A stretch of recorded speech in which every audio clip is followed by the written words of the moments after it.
Bom dia, amados ouvintes, queridos irmãos da nossa Igreja Batista Central e Trindade. Sou o pastor Arthur Fernandes Rezende e estaremos neste momento mais uma vez meditando na Palavra de Deus, aprendendo com a nossa EBD, a nossa Escola Bíblica Dominical. E para esta manhã, para este momento, pode ser que você não esteja assistindo numa manhã de domingo, estaremos meditando na palavra sobre a vida de Paulo e hoje estaremos na 7ª lição do nosso estudo e que contaremos com o tema o preço do resgate. Então nós estaremos debatendo um pouco sobre o tema, conversando um pouco sobre esse tema, estarei falando, na verdade, um pouco sobre este tema que nos foi deixado pelo pastor Isaltino Gomes Coelho Filho. Então estaremos estudando algumas passagens bíblicas sobre o preço do resgate, tudo bem? E antes de começarmos, queria deixar com vocês rapidamente um pequeno vídeo, que a gente está nesse momento meio de dificuldade, não estarmos indo ao templo, onde tínhamos o contato maior físico com os irmãos, em nossas classes, em nossos cultos, mas estamos nos reunindo em família, estamos nos reunindo virtualmente aqui, por exemplo, de outras formas. Mas e nossas crianças? Como que elas têm ficado? Elas têm muitas aulas online agora, tem muitas atividades no YouTube, em outros canais. E como que elas estão desfrutando da palavra de Deus? Que contato elas estão tendo com o ensino na palavra de Deus? Então, esse vídeo que nós estaremos vendo neste momento é um movimento que está iniciando pela irmã Mariana Fernandes e que ela está incentivando aos pais, está trabalhando com os pais sobre os filhos aprenderem a Bíblia. Pequenos versos bíblicos, histórias bíblicas, e ao longo do tempo a gente vai trabalhando esse conceito que nós devemos guardar em nosso coração a palavra de Deus. Como diz o salmista, escondi a tua palavra no meu coração para eu não pecar contra ti. Então estaremos vendo nesse momento um breve videozinho das crianças falando um pouco da Bíblia também. Deus é o amor. Que não ama. Aquele que não ama não conhece a Deus, porque Deus é amor. 1 João 4,8. Obrigada. Deus é amor. Muito. Deus é amor. Qual versículo? João 4:8. Muito bem. Qual foi o versículo que a gente aprendeu hoje? 1 João. Deus é amor. 1 João 4:8. Quem não ama não conhece a Deus, porque Deus é amor. 1 João 4:8. Muito bem. Aquele que não ama não conhece a Deus, porque Deus é amor.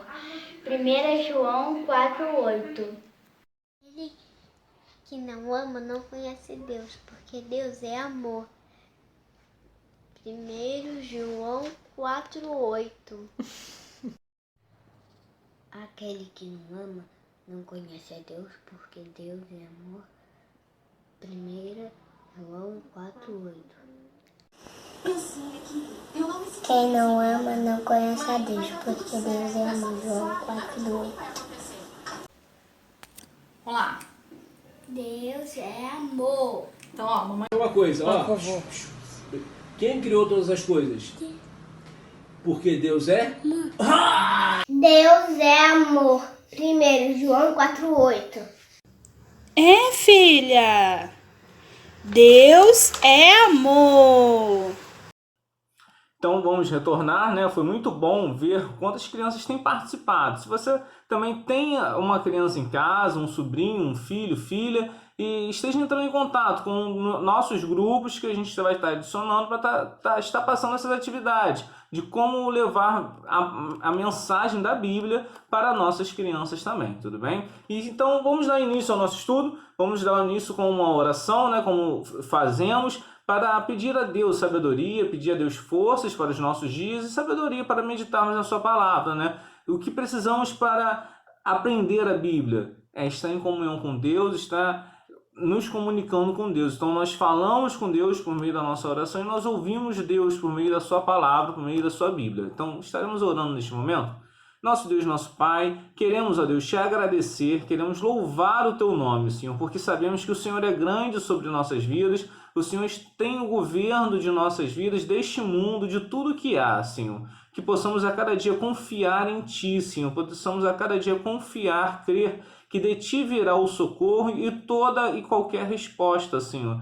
Que possamos sempre nos deixar ser guiados por Ti. Ajuda-nos em nossas vidas, em nossas ações, em nossos dias, até mesmo afastados, Senhor, isolados, mas que o Senhor possa estar nos guardando, possamos confiar em Ti. Dá-nos, Senhor, a Tua sabedoria para o estudo deste momento, o estudo nesta manhã, Senhor, que possamos sempre aprender da Tua palavra, buscar na Tua palavra o ensino que o Senhor quer para nossas vidas.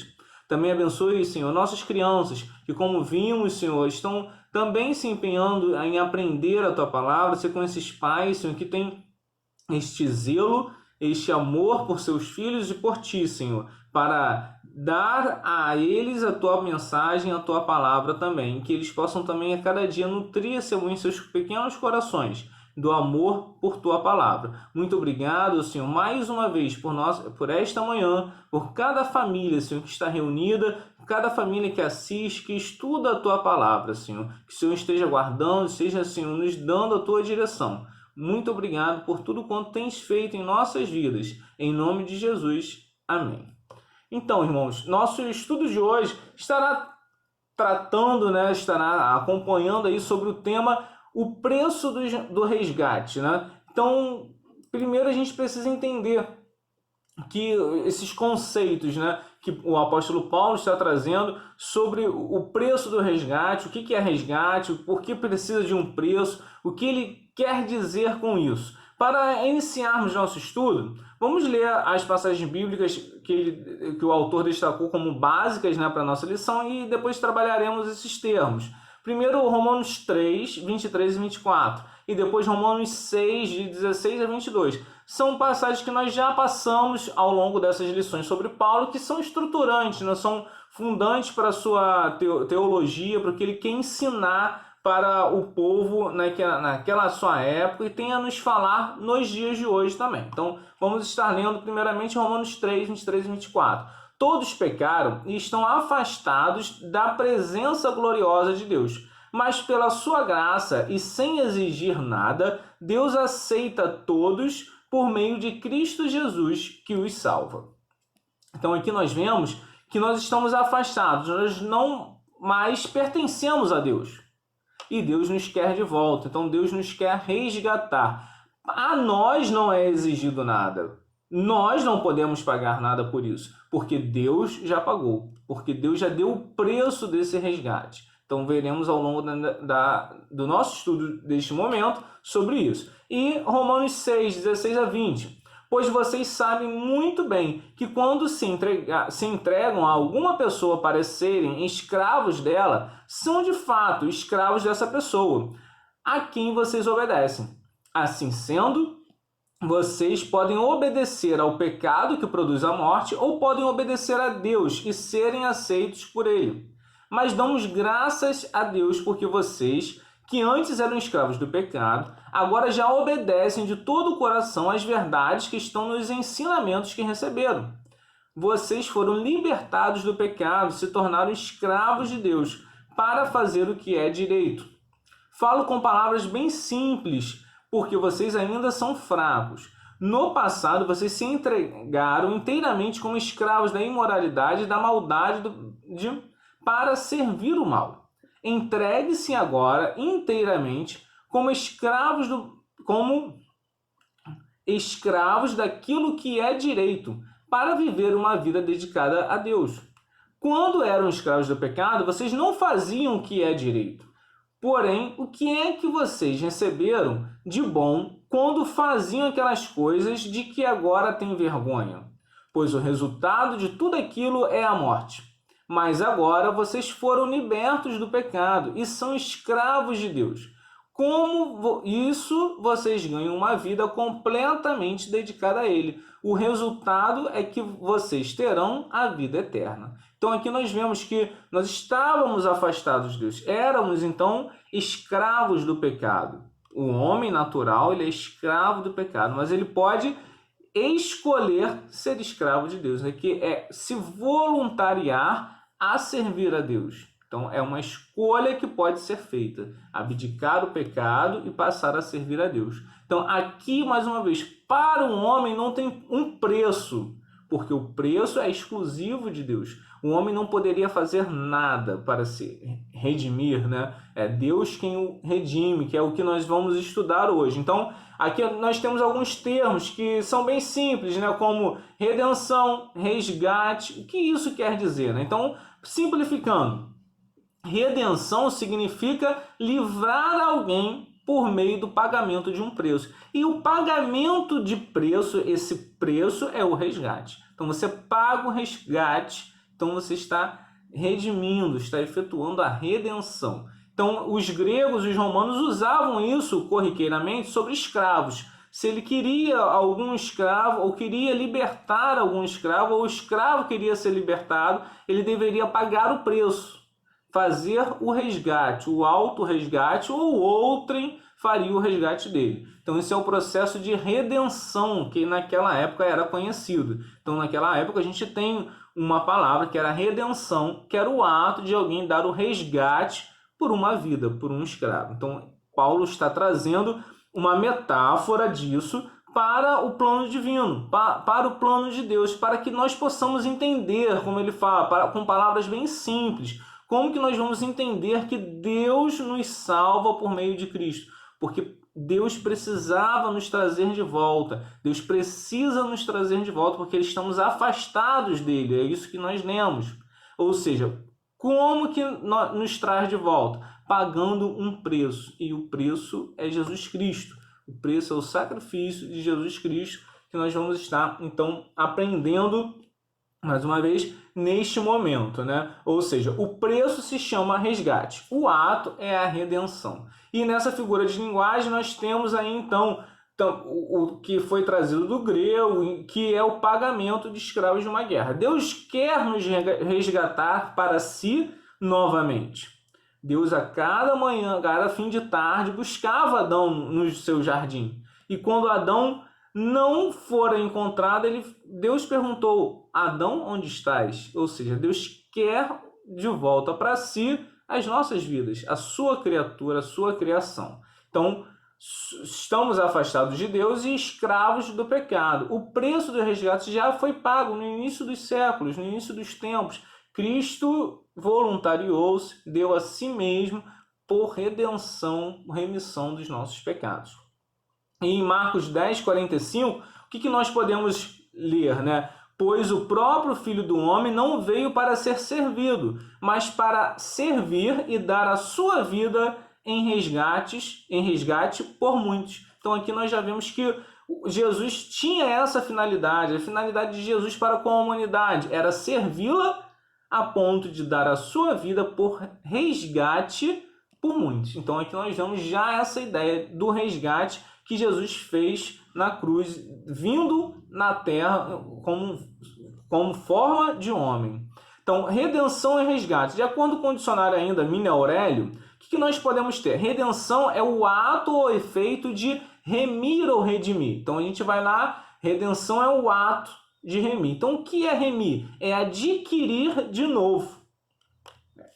Resgatar, ressarcir, expiar, pagar, né? Então, havia no passado, aqui a gente tem várias ações que a gente vê ao longo do tempo da construção bíblica o que era remir, né? Adquirir de novo, a gente tem isso biblicamente, a gente também tem resgatar, a gente também tem ressarcir alguém, né? E a gente tem também expiar.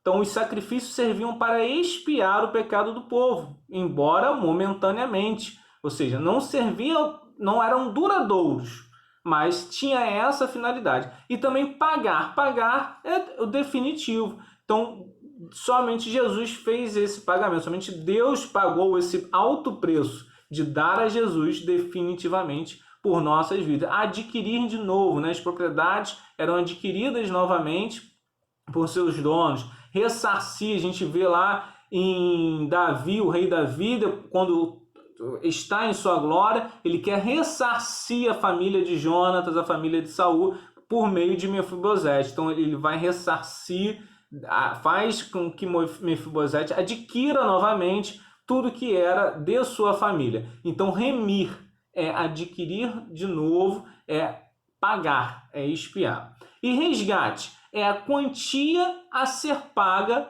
por resgatar. É a quantia que vai ser paga por essa remissão, por remir. Então, se remir, ele tem que pagar alguma coisa para resgatar, para tomar de volta. Resgate é essa moeda, né? É esse valor. Então, que forma seria esse valor, né? Dinheiro, troca, escambo. Então, a vida de alguém, uma vida por outra vida, né? Jesus foi o nosso resgate. Resgatar é livrar do cativeiro, é livrar do sequestro.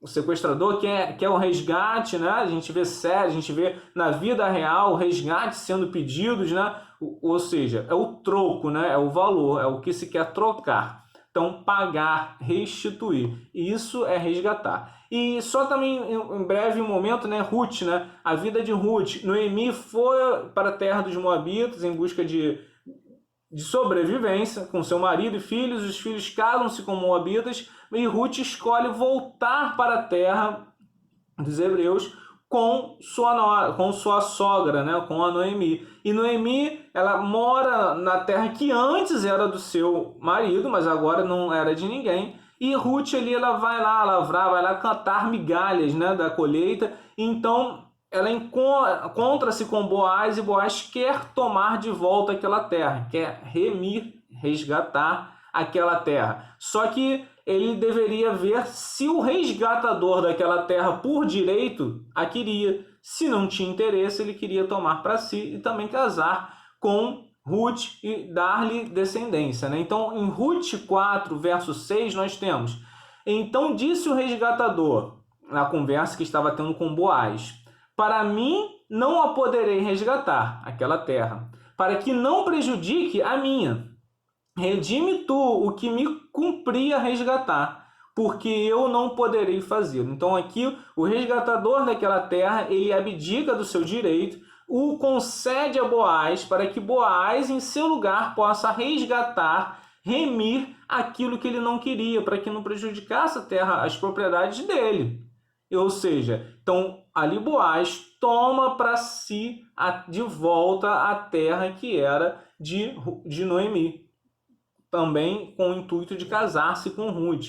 E aqui nós vimos que também faz parte da descendência de Davi, faz parte da descendência de Jesus Cristo, a Ruth que escolheu ser serva de Deus, né?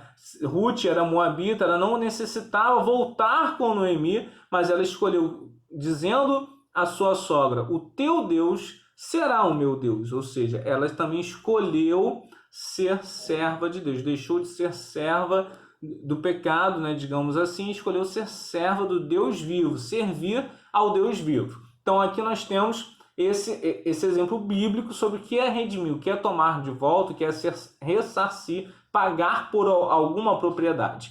E no nosso estudo nós temos alguns pontos. O primeiro é o uso do termo redenção no pensamento bíblico, que é o início aí do que nós já vimos, do que nós já começamos a ler, né? E existem as leis judaicas sobre o ato de remir. As leis judaicas, você poderia remir a terra de volta de uma guerra, de volta de alguns anos. Então, a terra voltava para os seus donos originais, ela deveria descansar, ou seja, devia ser remida, né?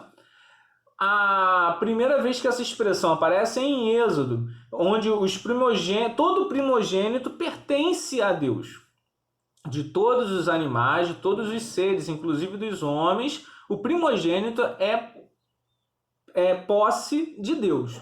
E aqui nós tínhamos ali naquela situação, no Êxodo, né, que os jumentos eles tinham muita valia, eles tinham muita importância, porque aguentavam muito peso. E famílias, às vezes, carentes, não tinham assim uma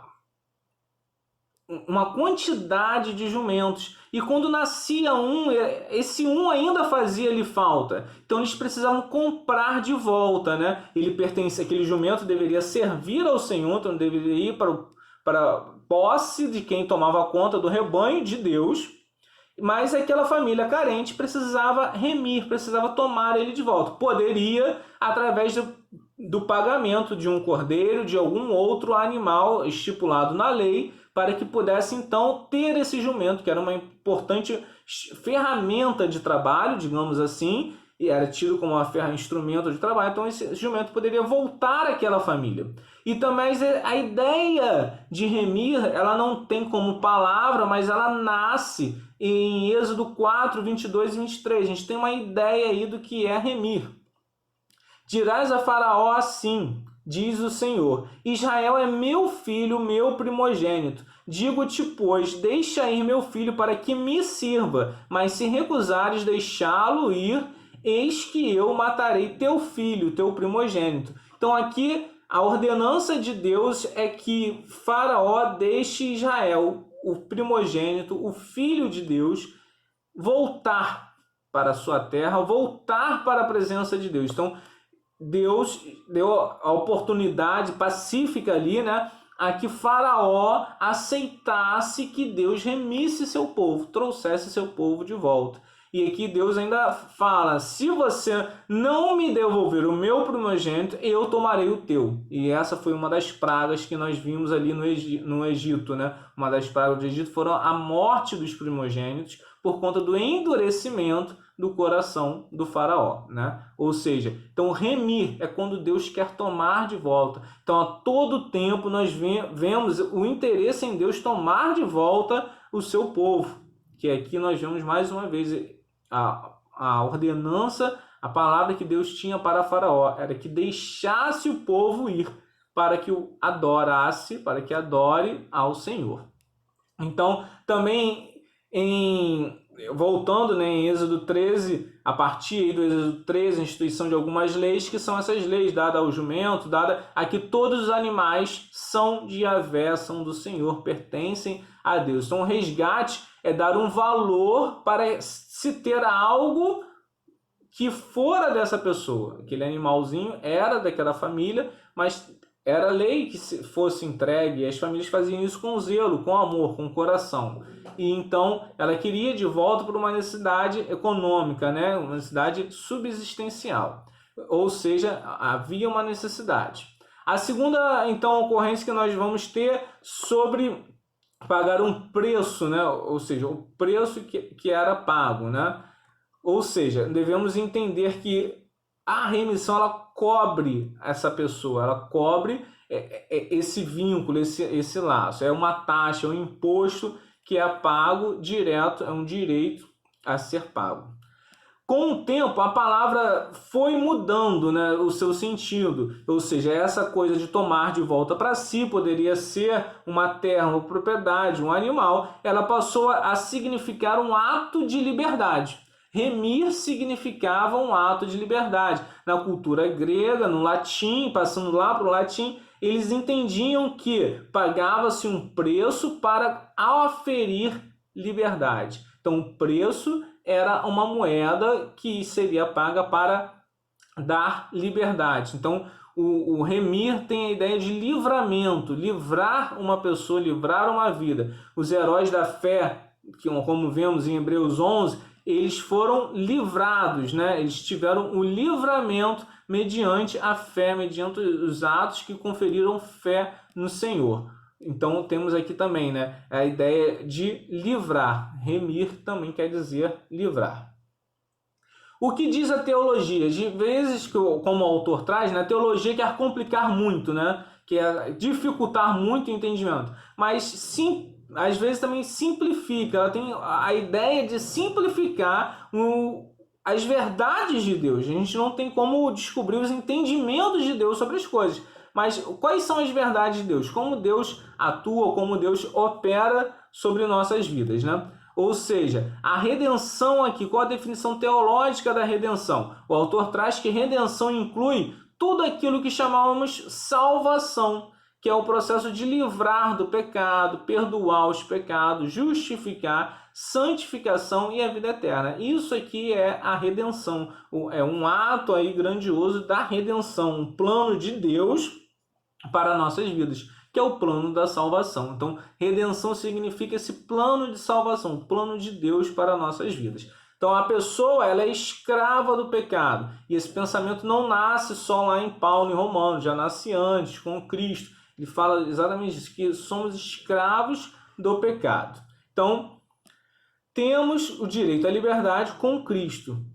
Quem liberta é Cristo. Quem nos liberta é Cristo. Em Gálatas 5:1, nós podemos mais uma vez conferir isso. Para a liberdade foi que Cristo nos libertou. Permanecei, pois, firmes, e não vos submetais de novo ao jugo da escravidão. Então aqui tem a ideia de que Cristo nos libertou do pecado. Cristo nos trouxe das trevas, do pecado, para a liberdade.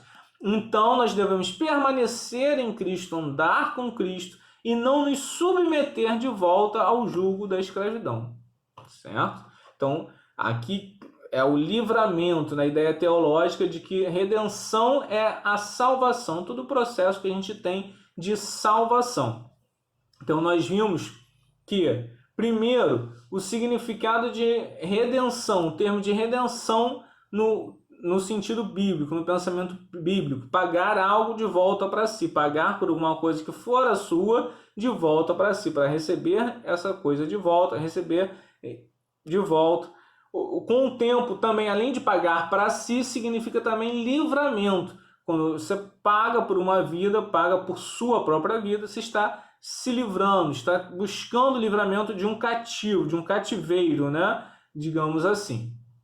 O qual aí nós temos, é uma metáfora, esse tipo de livramento, porque Jesus que é o nosso livramento final, né? Jesus que é o exemplo, não é um exemplo, é o próprio livramento para nossas vidas. E a teologia nos afirma que redenção é o processo de salvação, é o plano de salvação para nossas vidas, no qual, com o plano de salvação, nós temos liberdade dos pecados, nós temos o perdão dos nossos pecados, nós somos justificados a Deus, como vimos no último estudo. Nós temos então o processo de santificação da nossa vida. Nós estaremos no processo de santificação até atingir a vida eterna, até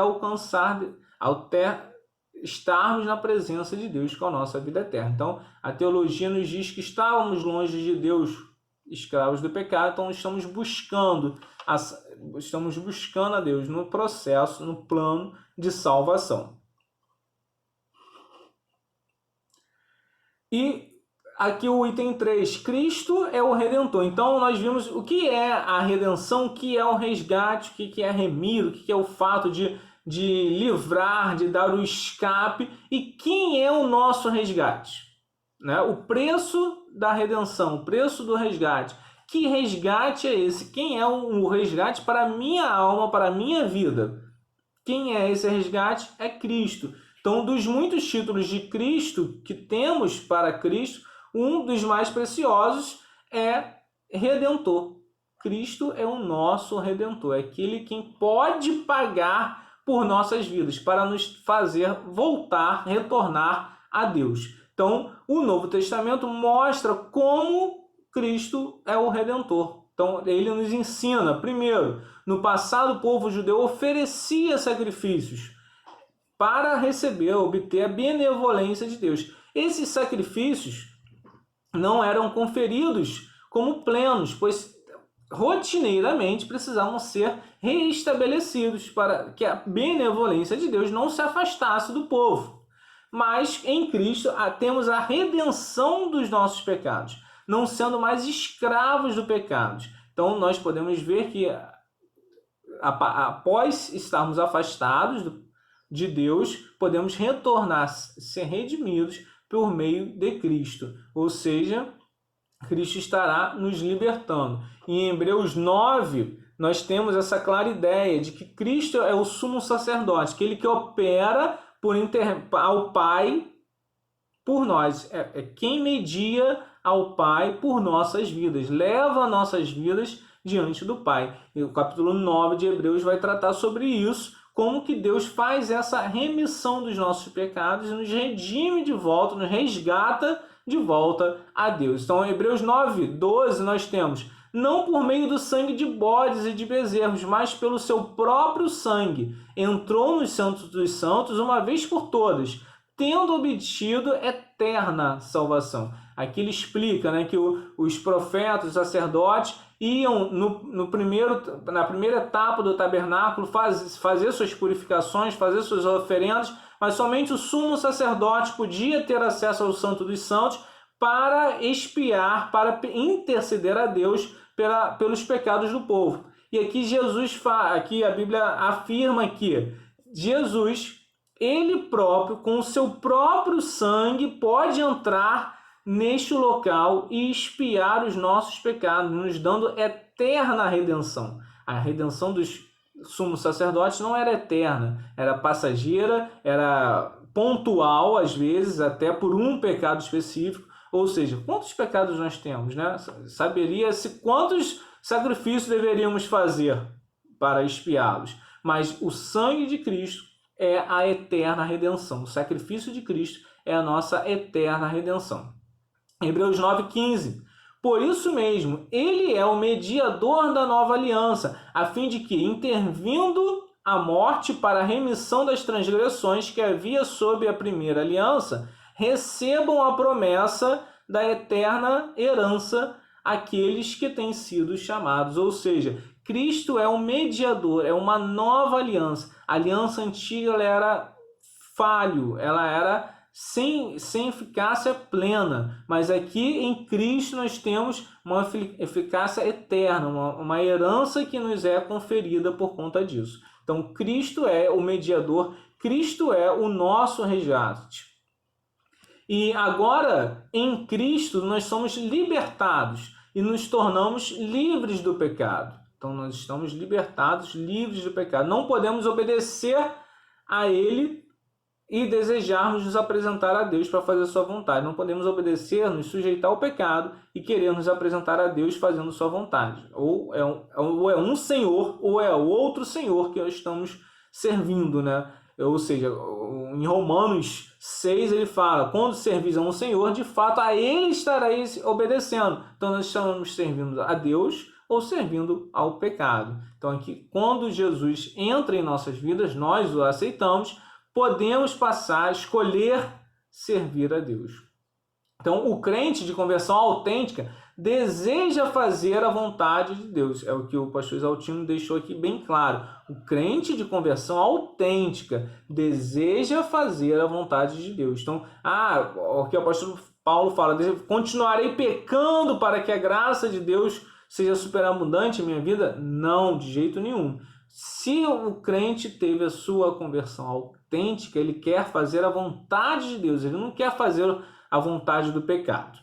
Não somos mais escravos do pecado, somos servos voluntários de Deus. Nós escolhemos servir a Cristo, nós escolhemos aceitar a salvação de Cristo. Então, nós estamos nos voluntariando para servir a Deus, entendendo que o pecado traz a morte. Então, nós estamos escolhendo servir a Deus. Então, é um ato voluntário. Deus não nos obriga, Deus nos dá o seu livre-arbítrio, né? Nós temos o livre-arbítrio, então nós podemos escolher servir a Deus. Então é isso que nós temos que ter em mente, né? O sangue de Cristo, a sua morte na cruz, foi o preço pela nossa redenção. Quando Cristo se entregou para ser crucificado, para morrer na cruz, esse foi o preço para a nossa redenção. Não foi o pai quem obrigou o filho, mas o filho ofereceu a si mesmo e se ofereceu em sangue como preço para nos libertar. Quando nos libertou, nos deu de presente acesso ao Pai. Então, o filho não foi um curandeiro, não foi um pregador de autoajuda, mas foi alguém que se entregou, foi alguém que se deu em resgate. Como vimos no início, a passagem de Marcos, né? Deu a sua vida em resgate por muitos. E aqui nós temos também, para exemplificar, trazer para os nossos dias, né, uma canção de Asaf Borba, Alto Preço. Ele afirma aqui: eu sei que foi pago um alto preço para que contigo eu fosse um, meu irmão.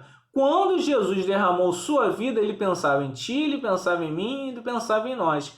e nos via redimidos por seu sangue, lutando o bom combate do Senhor. Então, eu sei que foi pago um alto preço.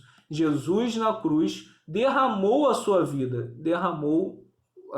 o seu sangue, e nos via redimidos por seu sangue. Então, esse é o preço, esse é o resgate que nós podemos ter, é aceitar o sacrifício de Jesus para nossas vidas. Ao nos comprar, ele acabou com a nossa condição de escravos e nos tornou participantes da sua natureza. Ao nos comprar, não somos não mais escravos, mas somos participantes da natureza de Deus, ou seja, somos também filhos de Deus. Somos, então, herdeiros por adoção, que a Bíblia afirma. Somos, então, família de Deus. Então, nós temos, então, de volta, podemos ser chamados filhos de Deus. Somos filhos de Deus quando aceitamos o resgate por meio de Jesus Cristo. Nossa redenção nos faz participantes também da ressurreição. Se nós aceitamos a redenção, se nós aceitamos o preço foi a morte. Então, se nós aceitamos morrer como Cristo morreu, aceitamos que Cristo morreu por nossas vidas, nós também receberemos o que Cristo recebeu.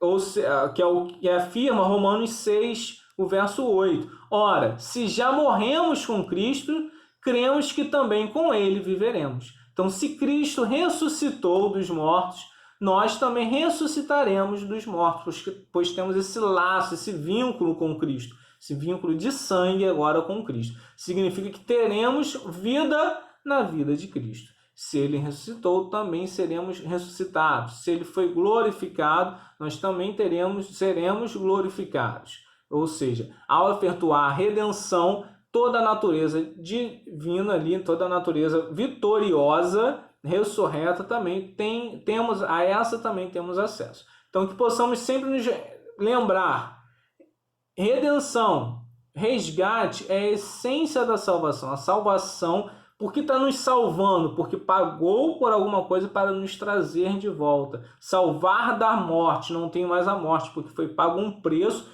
que me tirou do caminho da morte. Significa que fomos comprados para Deus. A consequência ética da redenção é que nós vamos reconhecer que somos santuários do templo, somos santuários do Espírito Santo, somos templo do Espírito Santo. A natureza de Deus está em nós. Nós temos o Espírito Santo em nossas vidas, e fará com que não sejamos mais escravos do pecado, mas poderemos servir a Deus em nossas vidas. Somos do Senhor, aquele que está em nós é nosso dono, e é maior do que o dono antigo. Aquele que está em nós é maior do que está no mundo. Nada de transgredir com o pecado, já fomos libertos. Então, que possamos aceitar, entender e escolher isso em nossas vidas. Escolher a redenção, escolher aceitar o resgate de Deus para nossas vidas. Então, que possamos a cada dia confiar nas promessas de Deus, reconhecendo que Jesus Cristo é o preço por nossos pecados, é o preço por nossas vidas. A cada dia nós devemos entender isso. Não são atos, não são ações, não são feituras minhas que vai me dar salvação, mas somente a vida de Cristo, o sangue de Cristo que foi derramado em meu lugar. Então, que possamos a cada dia desfrutar dessa nova natureza, dessa nova família, né? Que é a família de Deus. Então, não somos mais escravos, somos filhos de Deus. Que possamos crer a cada dia nas promessas de Deus. Muito obrigado por estarmos mais uma manhã reunidos, né, para aprender da palavra do Senhor, e que possamos a cada dia desenvolver isso também na vida de outras pessoas, na vida de outras vidas, levar esse resgate, levar a redenção de Deus para outras pessoas. Muito obrigado, vamos estar orando para encerrarmos nosso momento de estudo. Nosso Deus, nosso Pai, queremos, ó Deus, te agradecer, louvar teu nome, porque o Senhor é grande em nossas vidas e podemos crer que o teu plano de salvação, Senhor, inclui nos resgatar, inclui trazer nossas vidas de volta para ti, Senhor. Que possamos a cada dia crer que Jesus Cristo se deu, Senhor, por nós, entregou a sua vida, Senhor, para nos salvar. Que possamos aceitar isso em nós e reconhecer que com o teu Espírito Santo nós também devemos anunciar a tua mensagem a outros, Senhor. Muito obrigado, Pai, pelo resgate que o fizeste para nos salvar. Abençoe nossas vidas, nossas famílias, que possamos a cada dia estar na Tua presença, Pai. Em nome de Jesus nós pedimos. Amém. Amém, queridos.